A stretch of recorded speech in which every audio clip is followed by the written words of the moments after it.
মুড়ির মধ্যে একটা ডিম দিয়ে যে এত সুন্দর রেসিপি তৈরি করা যায় তা কিন্তু এই ভিডিওটা না দেখলে কেউ বিশ্বাসই করবে না। ঝটপট করে কিছু খেতে মন চাইলে আপনারা এই রেসিপিটি বাড়িতে বানিয়ে ফেলতে পারবেন। রনিতাস ফুড প্লেসে সকল বন্ধুকে আবারও একবার আমি স্বাগত জানাই। আমি আবারও চলে আসলাম আপনাদের জন্য খুবই সহজ ও ইজি একটি রেসিপির ভিডিও নিয়ে। এটি বানানো কিন্তু খুবই সহজ আর মাত্র কয়েকটা উপকরণ দিয়েই আপনারা এটা বাড়িতে বানিয়ে ফেলতে পারবেন। তো চলুন দেখে নেওয়া যাক আজকে আমার এই রেসিপিটি। তো ভিডিওটা শুরু থেকে শেষ পর্যন্ত দেখার জন্য আপনাদের কাছে আমার অনুরোধ রইল। সবার প্রথমে আমি এখানে নিয়ে নিয়েছি একটা মিক্সিং বোল। এবার আমি এর মধ্যে দিয়ে দেব মেজারিং কাপের 2 কাপ পরিমাণে মুড়ি। তবে আপনারা কিন্তু বাড়িতে থাকা চায়ের কাপ মেপেও দিতে পারেন। আমি এখানে পরিমাণটা কম করে করেছি, তবে আপনারা কিন্তু চাইলে পরিমাণটা বাড়িয়েও করতে পারেন। এবার আমি এর মধ্যে একটা ডিম ফাটিয়ে দিয়ে দেব। আমি এখানে 2 কাপ মুড়ির জন্য একটা ডিম দিয়েছি, তবে আপনারা কিন্তু অবশ্যই পরিমাণটা বাড়িয়ে অথবা কমিয়েও নিতে পারেন। এবার আমি এর মধ্যে দিয়ে দেব একটা ছোট সাইজের কুচিয়ে রাখা পেঁয়াজ ও ঝালের জন্য দিয়ে দিচ্ছি লঙ্কা কুচি ও দিয়ে দেব ধনেপাতা কুচি। এবার সমস্ত উপকরণগুলোকে আমি খুব ভালোভাবে একটু মিশিয়ে নেব। ঝালটা অবশ্যই এখানে আপনারা যে যতটা খেতে পছন্দ করবেন সেই অনুযায়ী দেবেন। ভিডিওটা ভালো লাগলে একটা লাইক করতে ভুলবেন না। আর যারা যারা আমার চ্যানেলের নতুন বন্ধু তারা অবশ্যই আমার চ্যানেলটি সাবস্ক্রাইব করে দেবেন। আমার ভিডিওর আপডেট সবার আগে পেতে পাশে থাকা বেল আইকনটা ক্লিক করতে ভুলবেন না।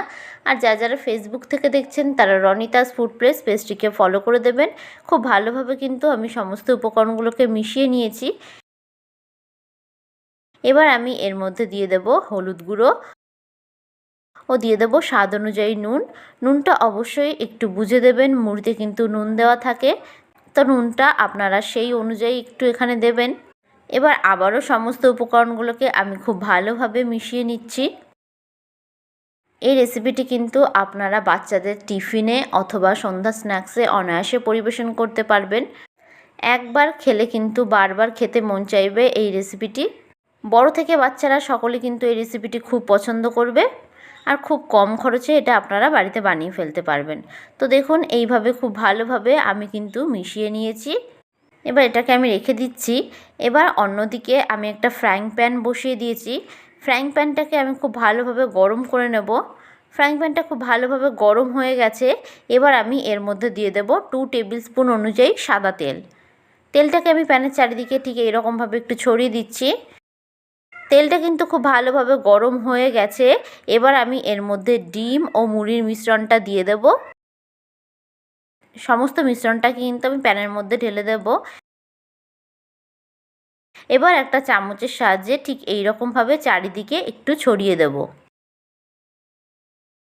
দেখুন এই রকমভাবে কাজটা করলে কিন্তু খুব সহজেই হয়ে যাচ্ছে। তো আপনারা এই রকমভাবে একটু করে নেওয়ার চেষ্টা করবেন। এটি কিন্তু কোনো প্রকার ঝামেলা ছাড়াই তৈরি হয়ে যায়। এই অবস্থায় গ্যাসের ফ্লেমটাকে মিডিয়ামে রেখে এক পিঠটাকে খুব ভালোভাবে আমি ভেজে নেব। ভিডিওটা কেমন লাগলো অবশ্যই আমাকে কমেন্ট বক্সে জানাতে ভুলবেন না। মিনিট 2 ধরে আমি এক পিঠটা খুব ভালোভাবে ভেজে নিয়েছি। এক পিঠটা খুব ভালোভাবে ভাজা হয়ে গেছে। তো এবার আমি একটি খুন্তির সাহায্যে এটাকে উল্টে দেব।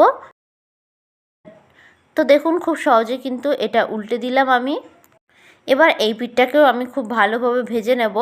ভিডিওটা ভালো লাগলে অবশ্যই একটা লাইক করে দেবেন। আর যারা যারা আমার চ্যানেলে নতুন বন্ধু তারা অবশ্যই আমার চ্যানেলটি সাবস্ক্রাইব করে দেবেন। আমার ভিডিওর আপডেট সবার আগে পেতে পাশে থাকা বেল আইকনটা ক্লিক করতে ভুলবেন না। আর যারা যারা ফেসবুক থেকে দেখছেন তারা রনিতাস ফুড প্লেস পেজটিকে ফলো করে দেবেন। এই পিঠটাকে আমি মিনিট 2 ধরে খুব ভালোভাবে একটু ভেজে নেব। মিডিয়াম ফ্লেমে অবশ্যই ভাজবেন, না হলে কিন্তু পুড়ে যেতে পারে। তো দেখুন 2 পিঠটাকে আমি একই রকমভাবে ভেজে নিয়েছি। তো ভিডিওটা শেষ পর্যন্ত দেখার জন্য আপনাদেরকে আমি অসংখ্য ধন্যবাদ জানাই। 2 পিঠটা খুব ভালোভাবে কিন্তু ভাজা হয়ে গেছে। এবার আমি গ্যাসের ফ্লেমটাকে অফ করে দিয়ে এটাকে ঠান্ডা করে নেব। এবার একটা ছুরির সাহায্যে কেটে আমি ঠিক এরকমভাবে সার্ভ করে নিয়েছি। তো দেখে নিলেন খুব সহজে কিন্তু তৈরি হয়ে গেল আজকের এই রেসিপিটি। তো আপনারা অবশ্যই রেসিপিটি একবার বাড়িতে ট্রাই করে দেখবেন বাড়ির সকলের খুব ভালো লাগবে। আপনার কাছে বারবার রিকোয়েস্ট আসবে এই রেসিপিটি তৈরি করার জন্য। তো আজকের মতন বিদায় জানালাম। আশা করি আপনারা সকলে ভালো থাকবেন, সুস্থ থাকবেন। ধন্যবাদ।